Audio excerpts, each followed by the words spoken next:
All right, welcome to Staking Mondays. My name is Mirko. I'm the CEO at Staking Awards. It's my pleasure to interview today Mikael Bondum, co-founder of Myrmidon Staking. Mikael has 5 years of professional experience with crypto, of which 3 years were specifically focused on staking at Bitcoin Suisse. And furthermore, he's been a business angel for tech startups since January this year. In July 2022, just a few months ago, he founded the staking provider Myrmidon Staking, where he acts as a strategic advisor. So it's very great to have you on the show, Michael. Pleasure to have you here. Thank you very much, Mirko, for the warm introduction. It's a pleasure to be here and lovely to see all the work that Staking Rewards has done for the staking community. Awesome. Yeah, it's really good to have you on the show. We already know each other for a while, so really looking forward to this episode and dive a little bit into like your staking experience, how you got into everything, and how do you see the world of staking and the world of proof of stake and all the different protocols and provider strategies and everything today. So maybe if you like, we could get started, like maybe a little bit an intro to yourself, like how you got into crypto, and also like how did you get into staking? Like what was the first token you staked, and how was that experience like for you, and when did you get started? Yeah, well, how did I first come into crypto? I mean, it was back in 2012. I think maybe 13. I think it was 12. But crypto back then was not crypto. It was just Bitcoin. So it was how you got into Bitcoin or heard about Bitcoin, and I think I heard about it in some technological forums that I followed, and also in some political forums that I followed. People discussing free money and very idealistically how a new world could be and stuff like this. Really in the deepest of the web, you could say. And I think like many others that have come along the crypto journey, or should be ended up in the crypto rabbit hole, you start with just hearing about it, and then at some point the Bitcoin price rushes up, and then you'll be like, I should have bought some Bitcoin, and then you forget about it, and then suddenly it pops back in, and at some point after the first, second, third, fourth interaction you've had with the community, then you sit up and you dive into the whole industry and the whole technology, and that's the rabbit hole, and when you're in the crypto rabbit hole, you can't get out. And now I'm here 8, 9, 10 years later, and kind of realized that this is going to be a part of my life for the rest of my life, because how can I avoid it, right? So that's how I got in. Awesome. Yeah, I think it's very hard to get out of that rabbit hole ever in your life again. But it's also great. I mean, there's so much new things happening every time. So basically, you started like working with Bitcoin Suisse like 5 years ago or something, and this is also like so you were already into crypto for a while, and then somehow you get to start like one of the biggest staking operations in the world, basically at Bitcoin Suisse. How did that work? Like, how did you get into Bitcoin Suisse, and how did you get into like building out like the staking operation for them and building up the team there? And I think staking was still very early as well when you joined there and started this initiative. So how did that get started? And how was the experience like for you? That's a really good question. I think I know Niklas Nikolajsen, the founder of Bitcoin Suisse, privately, and knew him actually before he started Bitcoin Suisse. So he's been one of the biggest influence on me with regards to crypto. And he obviously started Bitcoin Suisse down in Switzerland, and I'm based in Copenhagen, Denmark. So it took me a little time to actually get on board on the company. But I mean, I started in Bitcoin Suisse in 2019. Before then, I did some consultancy for Coinify, a large Danish crypto operator as well. And I did some startup projects as well in 2018, which was a really hard year to be in the crypto market too. And then in late 18, it started to we started to see some traction on various things, and it's also the way I got into staking. That at that time in 18, basically there were only one real staking protocol, the Tezos protocol, which has just launched at that time. And before Tezos, and that was the first token I interacted with when it came to staking, that was Dash. And Dash is not really a proof of stake network, it's more of a proof of work network, but it has the masternode system, which resembles staking, and the masternodes. So the staking or the proof of stake part in Dash centers around governance and how to allocate the marketing expenditures. So my first real interaction with the technology behind staking was Dash in 17, and that led to Tezos in 18. And I founded a crypto consultancy firm that helped various companies build staking services. And then at some point, Bitcoin Suisse had a huge office in Denmark as well. Bitcoin Suisse at the same time grew exponentially. And me and the other few people we were in our consultancy startup was simply scooped up as a team by Bitcoin Suisse and worked from within the Danish office, with a lot of travels to the Swiss office. And then that's how I started out doing staking. And I think when we came to Bitcoin Suisse, Bitcoin Suisse was obviously a huge player in facilitating the whole Tezos fundraising and the whole early days of Tezos. So at the time we arrived, there was a handful of ICO participants from the early days that still had their Tezos with Bitcoin Suisse, and obviously did a little bit of baking, as it is called in Tezos. And we simply sat down, and it was quite simple, and had a strategic meeting around what's going on in crypto these days, what are Bitcoin Suisse good at, where are Bitcoin Suisse a little bit behind, because at the time everything is growing so fast, so quickly, so you always leave a little bit behind on some areas. And I think we just found out that staking is going to be huge. We were already on top of Tezos and Dash at the point. At the same time, Ethereum said that they would launch Ethereum 2 shortly after. So I think packaging those things into a product line, a business line called staking, we thought that would be a good idea. And we thought if we build it, then clients won't leave us, and that's good. I think what we didn't realize, that if we build it as good as we did, then every other place where they didn't do that, then clients left them and came to us. And I think that was a huge positive surprise, that we actually had the products on the shelves when the markets really started to take off in late 2020 and 2021. Yeah, that's amazing. I think you've definitely been a pioneer on that side, being very early on the staking side and offering these services, especially for Ethereum as well, very early. And like you mentioned, Tezos and the others too. Like, what was the biggest challenge for you to set this up in the Bitcoin Swiss umbrella, kind of? Yeah, that's a really good question, because you're basically hitting the two most important points. That is being early and the challenge of being early. It's two sides of the same thing.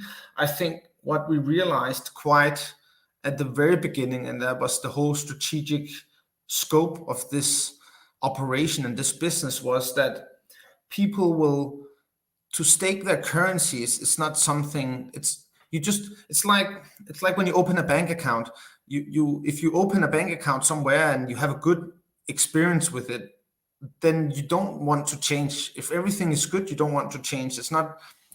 You don't have a super strong opinion about it. You just want to have it, and it has to be good and not cause you friction. So those who get the first clients, it will be really hard for others to attract those clients, because then people have to move their crypto around all the time, and they don't want to do that. They want to have a good, secure, reliable staking service that where they can get the rewards when staking their tokens. And I think we realized that quite early, and therefore our key differentiating, the key differentiator of Bitcoin Swiss staking was we want to be the first professional custodial staking services on a service on all the major cryptocurrencies, and therefore the first professional staking service for Polkadot was Bitcoin Suisse. The first one for Kusama was Bitcoin Suisse, and the first one for Ethereum 2 was Bitcoin Suisse. And at the time of the launch of the beacon chain for Ethereum 2, Bitcoin Suisse accounted for 1/5 of the entire network. That has since dropped a lot because Kraken, Coinbase, Binance have created some great custodial staking services for Ethereum. But I think the key was that for all the early movers and for all those who knew what was coming and wanted to stake from the beginning in a professional, custodial, secure and regulated environment, Bitcoin Suisse was the only option on a world level, like on a global scale. And we really profited from that a lot by attracting a great amount of AUM and a lot of new clients who simply, I would say, just the fact that we had the service available, what was differentiated us from all the other competitors, which it seems so easy, but it was so hard. And that's the second part of your question. It was so hard because how do you build something that nobody has built before? If you want to build a WordPress website, you have, I don't know, a gazillion websites online and thousands of people who've experienced the same problems with you. They've shared them in channels. It's so easy to find somebody who has done almost the same thing that you want to do, and then instead of having to go through the same learning curve, you can simply read whatever issues they had and then don't repeat them. But we didn't have that opportunity, so we basically sat with a blank piece of paper and when I say blank piece of paper, that's not true, because you have one source, you have the source code, you have the core community, the core foundation of the various blockchains, and they do publish what they intend to do. There are EIP, number XYZ. There are community calls. There's a lot of resources available on the networks on a very theoretical, developer-heavy level. But that was so simply reading that material and be like, okay, if this material is true, and Bitcoin Suisse is this kind of firm, and with this kind of staking strategy, then we need to build the product this way. And I think that was really hard because there was nowhere to go, nowhere to look at, nobody to ask questions.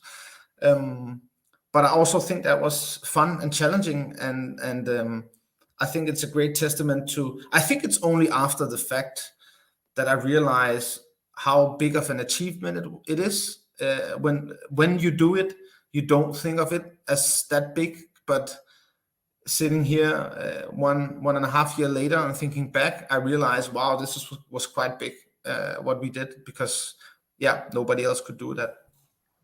Yeah, definitely a great achievement. So kudos to you, building out like one of the biggest staking operations in a custodian there, or like a custodian crypto broker, basically. At the same time, you also just recently launched like Myrmidon staking, which is a non-custodial staking. Like, how do you see the what is your take on custodial versus non-custodial staking? Like, what is the edge for like building up a custodial staking provider versus building up like a non-custodial provider, and what are the different challenges there that you see? Yeah, that's a tricky one. I mean, staking is kind of an extended arm of custody. It's not really custody, but it shares a lot of the same attributes as custody. And if you just look at the two largest custodial versus non-custodial wallets, you can say Coinbase and Coinbase, not Coinbase the service, and MetaMask the wallet. And I think the same applies for staking, that you can build great businesses both as a custodial service and a non-custodial. It's basically two different things. It's the whole mantra of crypto. I mean, the whole idea of crypto is not your keys, not your coins. But you can also flip that to the positive side, saying, well, it shouldn't be my keys, so I don't do anything bad with it. Therefore, I go to a custodial service. But to have the choice as a crypto user and consumer, I think is really good. I think that consumers and users should have the opportunity to stake both at custodial services and non-custodial services. I think that large custodial services should be aware that if they attract too many clients, they might be too centralized or getting attacked that they're too centralized, or at least they have to think about that. But it also provides a lot of benefit for many crypto users, the same way that non-custodial or custodial wallets have provided many benefits to users who, let's say, are only 20% down the rabbit hole that others have gone further in, and others who are more comfortable holding their own keys can do. And I think the same applies for staking here. Yeah, it's very interesting that you say it's like an extended arm of the custody. And I'm also thinking about, basically, it's not like non-custodial, it's more like self-custodial. So there's always custody. Either you hold it yourself or you give it to someone else. And same for the staking. Like either you do the staking yourself or you give it to someone else. Yes, so yeah, that's completely right. That's a better way to phrase it. But definitely a better way to phrase it. Yeah, yeah. And then the thing with custodial staking providers is often like they're being accused of like being very intransparent and like really not being super open with their users on like how they derive the reward and how much of them they actually share. It's like it's not on chain everything. So it seems like a little bit shady sometimes on custodial services, and like there are also like kind of other staking programs that like package staking as something that's not really proof of stake and can be confusing to users and so on. It is like, and there's an interesting dynamic that you also mentioned earlier already, which is like custodial providers do not really rely on the staking revenue for their business, because they get revenue from trading and everything else. Whereas non-custodial providers, they do rely on the revenue that they make from stakers. And this is interesting in terms of the fee dynamics, where custodial providers have much more flexibility, but non-custodial providers are kind of reliant on the revenue that they make over fees. How do you see that like non-custodial providers can differentiate on that side, being not so flexible on their staking offerings, kind of? Yeah, I think sometimes it's a little bit. I think it's a really good point, and I definitely understand why many people will think that. I actually thought that myself for a long time. I actually thought that for so long time that I didn't do a custodial staking service back in 2018, but decided to join Bitcoin Suisse and do a custodial one. But I've changed my course a little bit here. I think that when the large custodial providers like Binance and Kraken do a feeless or a very low fee staking service, they suffer just as much on it as non-custodial staking services who do the same. I mean, then they just have a staking product that doesn't make revenue. And of course they do it because then it keeps AUM within the house, and people use that AUM to trade and lend and other things that they really make money from. But you don't have to. You could withdraw your Ether on Kraken, and then you could withdraw them to your wallet and go and trade on Uniswap. Nobody forces you to trade on Kraken, but Kraken knows that their users do. And why do the users then trade on Kraken? Well, they do it because it's easy and simple and not a hassle and not a barrier, not a technological barrier. And I think the same applies for the non-custodial services, especially also for staking. So I think MetaMask really proved that you can make a free wallet, a free good wallet that everybody uses, and then at some point you offer an in-app exchange service, and then you can make millions of it because it's easy and you're already using the application already. And I think non-custodial staking services could do the same thing. I mean, if you are a non-custodial or self-custodial staking services, letting people who have their own crypto with their own keys choose to stake at your service, well, they interact with your application, they interact with your technology, they open up your app, and that's a user. And if they, then you can offer them other things in that app, and you can say, hey, if you stake here, we can make it easy for you to do X, Y, Z, or build out partnerships. So the same thing that makes the big centralized providers go low or zero on fees is the same reason that wallets couldn't take fees to do wallets, and it's the same reason that non-custodial service providers could do that thing as well, to attract more AUM and then have to offer them other services to how to make money. I don't think that it distinguishes so much to be a custodial versus non-custodial, but I mean, it took me 4 years to realize that. And I think it's just a little bit harder, obviously, because the user group that has their own keys with their own coins and their own wallet, they're more accustomed to swap around different applications, and doesn't have as much stickiness as the centralized ones. Right. Yeah. But so you're basically saying like the AUM that's with the non-custodial 0% validator is was same as like with a custodial one. Just the non-custodial ones have to be a bit more creative and like other ways to like, yeah, somehow, kind of receive some kind of value out of the big AUM that they have. Yeah. Yeah, I think so too. I think so, really. Very, very interesting. Yeah. So, and then like, how did it happen that you started your own staking service provider as well? Now, like a non-custodial one, Myrmidon staking. That's just like recently. Like, what was your motivation behind that, and how did you get started there? Well, I realized that after I left Bitcoin Suisse, probably in the end of my time there, I realized actually quite few people on a world scale that work with this compared to how much money is flowing into staking. It takes quite large companies, and I mean that's also why we know each other. I mean, we know each other because Bitcoin Suisse had to find a good place to get staking, reliable quality staking data, and boom, there was staking rewards, and there was you. And I think that that knowledge and that experience that I have now, it's sad if that does not get utilized into helping others and building new staking services, work with staking. I mean, I think everybody in crypto with a couple of years of professional experience bear a little bit of responsibility of educating newer people coming into crypto.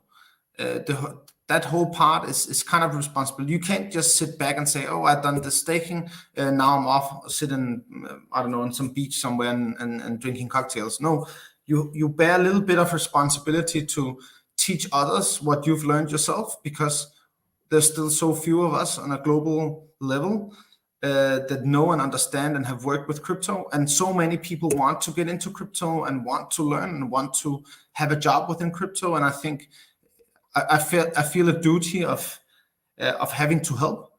So I was quite determined that at one way or the other, I wanted to keep working with staking, just in a different and maybe a little bit more less pressured way than I've done through Bitcoin Suisse. So yeah, I think that was my motivation. That's amazing. Yeah, sounds really good. And like so far you're validating on one blockchain, Concordium network. Mm-hmm. And do you also have plans to like expand the validator set, or like what are the plans with the provider in general over the next few months or years? Yeah.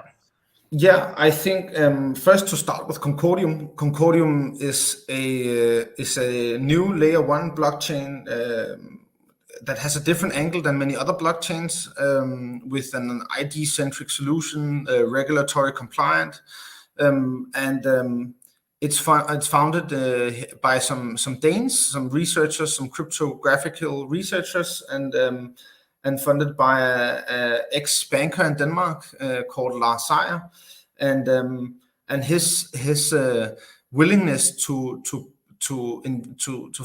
found this blockchain has created many places to work in crypto here in Denmark, and I think it's really good to have us support this by offering a staking service for Concordium. We also, the CEO of Myrmidon, Nikolai, has a great network within Concordium, so that's also a big plus. And I think our plan is to continue that road, understood that way, that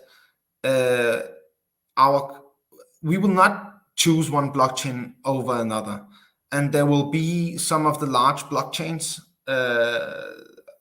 that Myrmidon will offer as staking tokens, because it's like you go to the supermarket. If you don't offer milk and egg and flour, then people will think you have a weird supermarket. They won't come back.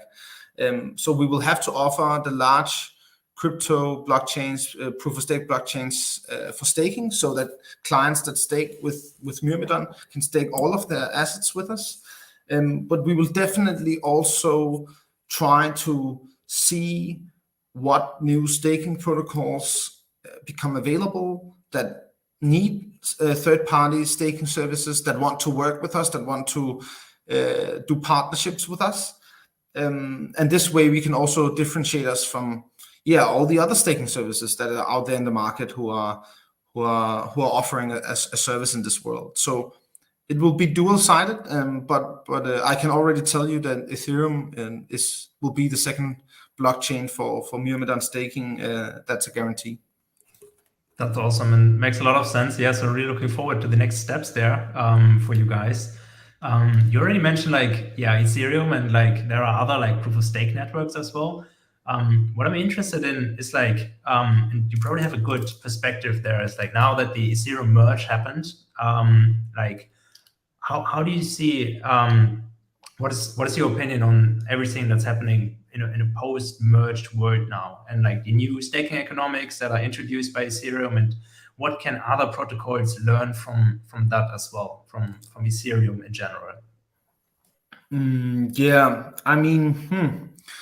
A lot of the other protocols were founded, I would say almost as on being Ethereum killers. That was I think that was the most debated phrase for a few years back in 18 and 19, because Ethereum was so slow in moving forward with their staking protocol. So other blockchains launched a staking service, a proof of stake blockchain to become the Ethereum killer. And the true Ethereum killer is Ethereum 2 themselves, right? It's what has killed Ethereum, that has been Ethereum 2. And that's for me the biggest conclusion on the merge. Ethereum has from the start been a thought leader within staking, proof of stake. Many of the other layer 1 blockchains are created on the ideas that Ethereum put forward, on the same concepts. And when Ethereum does something, then the others adapt. That has changed a little bit, and we do see other blockchains doing specific attributes in their protocol that then other blockchains adapt, which are not Ethereum founded, so to speak.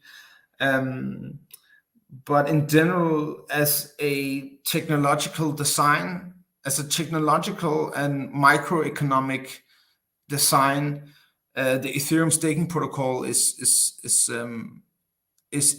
truly exceptional and definitely leading. And I would expect others to adapt many of the attributes that Ethereum has currently on the staking protocol.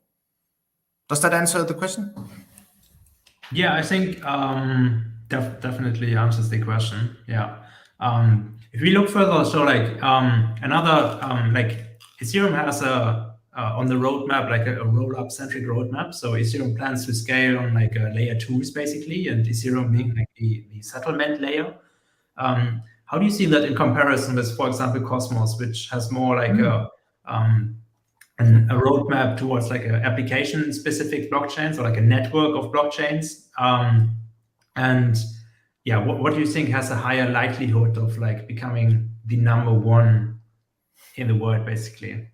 Yeah, it's funny you mentioned Cosmos because in October 19, so 3 years ago, I was at DEF CON in Japan, in Osaka, and I watched a panel debate with Vitalik and the lead for Cosmos. Sorry, what's the name? I forgot the name for the guy who leads the Cosmos network. Maybe you know? Yeah, there are a few leads, I think. Maybe Zaki Manian or... Yeah, okay. I can find out, but basically the thought leader of Cosmos was there as well on the panel, and they had a really good talk about this exact thing. So I'm basically just paraphrasing now what I learned that day. But they're building two different things, and there is definitely place in the market for both.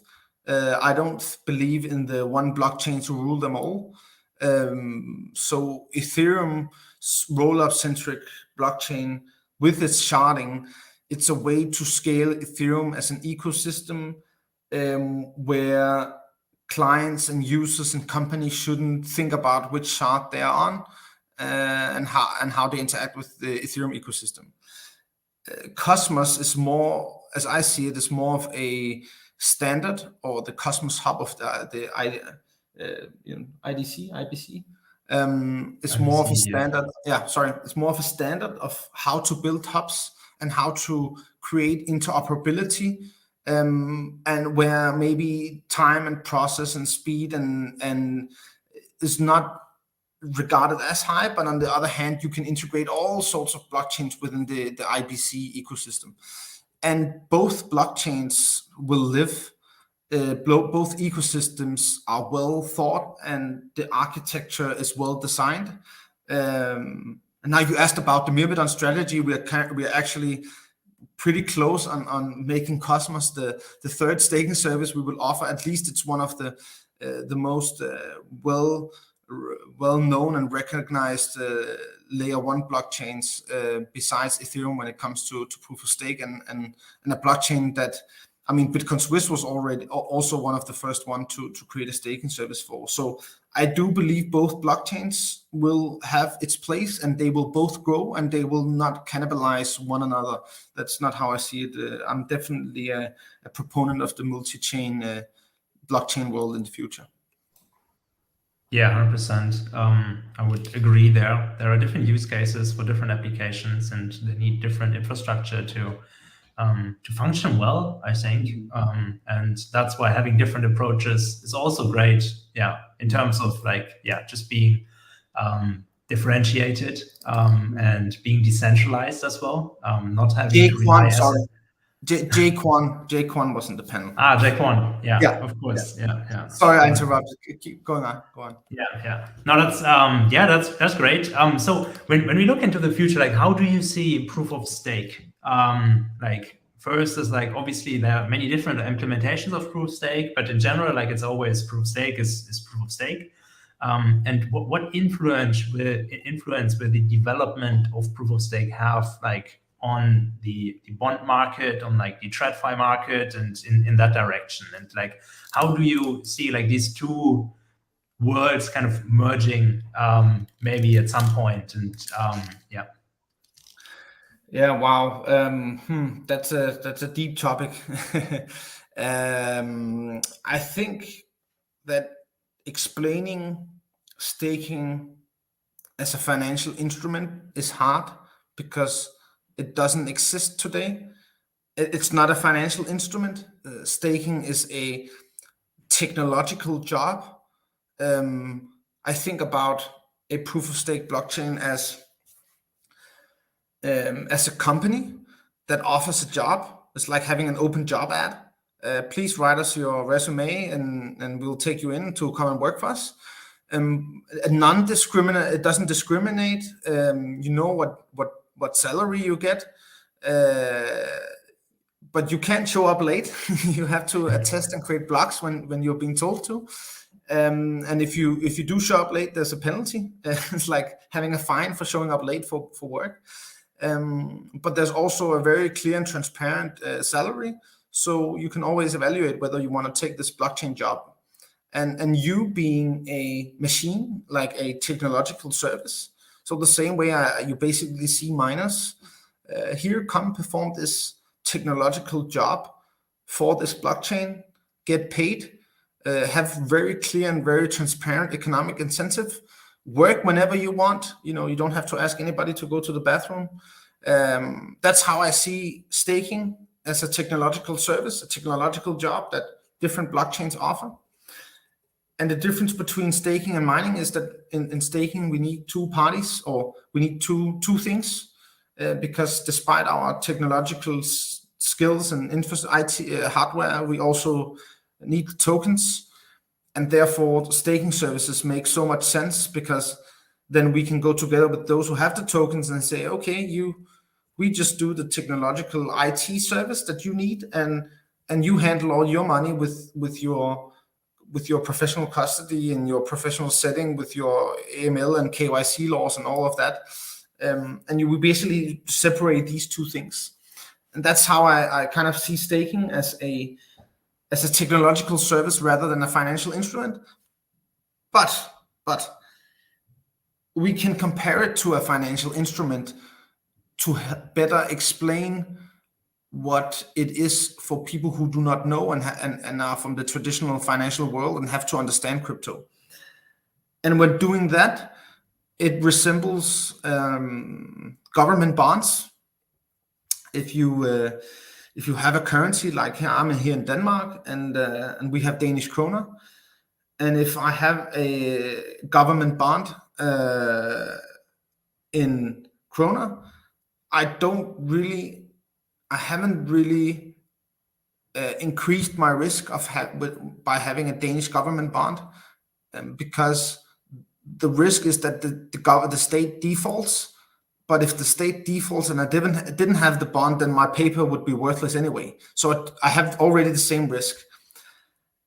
And it's the same type of risk you have when you stake. You have also the staking service not doing its job properly, the same way you could have slippage in price when it comes to the bond market. But in its essence, you have the same risk, because if you have Ethereum and you stake them, then your biggest risk, or your only risk, is still that Ethereum dies, right? But if Ethereum dies and you didn't stake, you would be just as badly off. And then it also kind of financially looks like a bond. You put in a principal, and then you get dividend, then you get interest rate, coupon, right? Coupons, interest coupons. Isn't that how you say about bonds? Then you get interest coupons, and then in the end of the time period, you can take out your principal, right? And then you have the principal plus the coupons at a given rate, interest rate.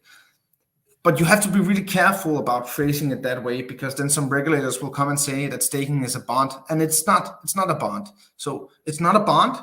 It's not a bond. We can't say it often enough. It's not a bond. It never will be. But financially, in the way it operates and the way you should view the risk, it's the crypto bonds.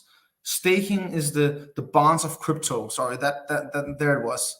And for crypto investors that come in and consider, should I lend out my crypto? Should I yield farm? Okay, I can also just buy a bond, right? Just as I would do in the traditional world. Okay, then you go and stake your tokens. That's the same way of viewing it as an economic portfolio, I would say. So, yeah. Right. So it's the low risk option for everyone who wants to earn yield, basically. It's the lowest risk option to earn yield on your given crypto token that you have. Yes, good way of phrasing it. I like that way too. Yeah, no, it's very interesting. And also interesting that you mentioned the seeing it as a job kind of, because it just resembles like a new kind of labor market, basically. Like It is a job market with the It is a job market. Yeah. And you can swap around and and doing a non-custodial staking service is just like having a job portal, right? Here's all the jobs in the different blockchains, and come and work wherever you want. All right. Yeah. The question is like how open does it stay, the whole job market, and how profitable is it? And like, how can someone differentiate? But that's the whole business of validation. I think that's one of, also in general, I think that's one of the great things is the more transparent it gets, the more third-party services that we get up to do this, the more secure blockchains will be, the lesser the profit will be for the services, because they have to compete. The more opportunity for the users, and you can say, okay, then everybody's happy. Everybody has a job. Maybe they don't have the huge profits, but it's a win-win-win all around. And in general, where we increase transparency, we have more fair and better businesses going in general. So I think it will trend towards that direction for sure. So what do you think in the very long term? Will staking be something that's like very easy for everyone? Like you can run a node on your smartphone kind of, or will it be like tend towards centralization more? That's extremely good question. And I think that when I mentioned before that other blockchains will end up looking to Ethereum for inspiration on how to change, that's exactly one of the points that they would do, because Ethereum has specifically designed their staking protocol not to benefit the scale of operations, right? With every other businesses, as soon as you achieve scale, you can drive prices lower, and fees on staking will go lower in the long term. So Ethereum has already foreseen that and creating a specific design that makes it that you simply can't scale. You don't have fixed costs, you have only variable costs. So running 1,000 validators becomes the same as running 10,000 or running one. I think they kept it around 7 or 8 validators. So if you run 7 or 8, you don't achieve the cost of scale anymore. And I think that other blockchains will be inspired and do the same, but maybe they will have to face the attacks of centralization from users and community before they end up doing it. But I think it will go there in the future. Yeah. So you also think like the winning blockchain will be the most decentralized one? The winning for what? Again, sorry. Oh, I just mean because Ethereum is heading in that direction. They really emphasize like home staking and self-staking, and they want people to like operate nodes and partake in the network. So it is in that sense like the more decentralized economy, or like the more decentralized incentives there. And with the winning, it's obviously the one that is utilized the most, I would say. I think I really have to emphasize that I don't believe in a one blockchain to rule them all. I think that the whole ecosystem and the whole industry of crypto will grow. It will grow exponentially. In 20 years' time, everybody will use crypto when most of them won't know, the same way all of us are using web infrastructure that we are not aware of. And I think that some will be as decentralized as Ethereum, if Ethereum won't be the most decentralized one, and other blockchains will be less decentralized, but at the same time, maybe they can perform other things that Ethereum won't be able to perform. And then you'll have things like Cosmos's IBC to have the interoperability between all of them. So I think that this industry will grow so exponentially, so fast and so much that we are not even, or at least I'm not even able to kind of encapsulate that in my head, that what will that mean in terms of services. But but the space that there is to play now, the playing field now will just grow immensely. And we will see a lot of specialized, less decentralized blockchains being able to perform jobs in the ecosystem altogether. Yeah, I think it will be very interesting to see which kind of blockchain narrative will be the most valuable in the future. Is it like to be the most decentralized, or to be the best connected, or to be like which value proposition does actually have the highest value? I think that's going to be very interesting, because clearly all the different blockchains have different value propositions. I think that's a really good question, and I wish I knew the answer. Yeah, I think that's a $1 million question. Yeah, exactly. If not more, probably $1 billion question. Yeah, if anyone has the answer, please drop it in the comments here. Very, very keen on your thoughts as well. So this has been a great episode. We have one question here from the community that was asking, I think, and then so from the VC's point of view, is now a good time to invest in projects, and how do you see the current market sentiment? Obviously, you do some tech investments yourself. How is your current perspective on the market? On the VC staking market specifically, or like in general in projects tokens? Okay, it doesn't say that clearly. Let's just stay with the staking centric focus here, and I think at least I realized the hard way here in crypto that I don't try to time the market. I don't try to time it in the bear or the bull. I'm not a trader, so I don't try to time the market, and neither would I advise to others to do. Rather, I think about this as it's like if you believe in crypto and the space on the long run, it's like at some point, if you're out on the water and at some point the wind will blow in that direction, well, then you can create your boat and put it in the water and be ready. And then when the wind arrives and pushes you in the direction, you have a boat that doesn't go to ground because you built it properly. And I think I would apply the same model if I was a VC investing in staking protocols. I wouldn't necessarily call me a VC, but I'm together in a joint venture with other business angels to invest in startups. And I don't really care about the market because I think I have an edge in analyzing and evaluating good solid projects. And if I believe in the project and I believe in the way that it's being built and the vision put forward and the team doing it and the product, then I think it's a good thing to jump on, regardless of what the market conditions are. It's simply looking at the market conditions it's not my ball of game. Unfortunately, again, I wish it was. Then I could earn a lot of money on that probably. But so the answer to the question is it's good to invest if you think the project is good, and it's bad to invest if you think it's bad, regardless of the market sentiment, I would say.